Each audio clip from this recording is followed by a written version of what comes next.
The President of the Nigerian Baptist Convention, Reverend Israel Akanji, and former Senator representing Kaduna Central, Shehu Sani, have called on President Bola Tinubu to address the growing hardship caused by the recent fuel price hike in Nigeria. The duo made this appeal while speaking to journalists at the 64th Annual Ministers' Conference of the Baptist Church, themed The Necessity of Sound Doctrines in a time like this, held in Kaduna.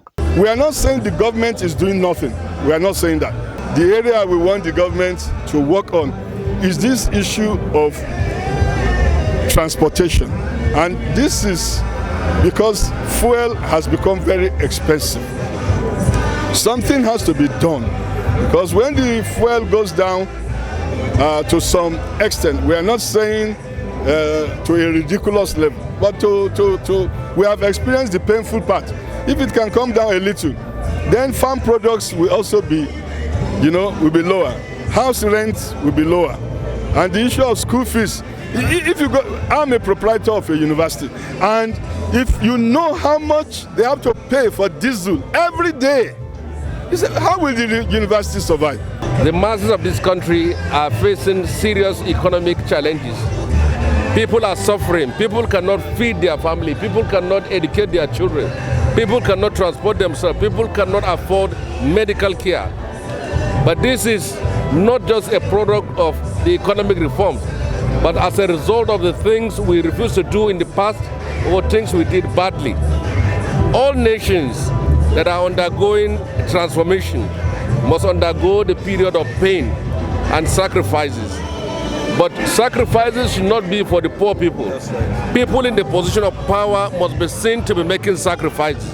That is how we can make this country move forward. Former Kaduna State Chairman of the Christian Association of Nigeria, CAN, Reverend Joseph Hayab, also weighed in, noting that while the country has seen improvements in security, the situation is far from resolved. He highlighted that pockets of kidnapping and terror attacks still persist, posing a serious threat to the lives of citizens. And as long as we still have pockets of kidnapping, we still have people being terrorized, we still have people being killed, we still have families sourcing for money to pay huge ransom, then work needs to be done.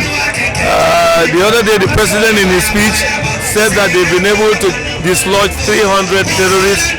That shows us that these terrorists are more than what we are thinking. Because if we have dislodged 300, killed 300, and we are still having them in operation, that means if you look at what a normal setting of a military squad is, that means there are many. So a lot of work needs to be done. Reverend Hayab urged all stakeholders to come together and work towards finding lasting solutions to Nigeria's security challenges for the greater good of the nation.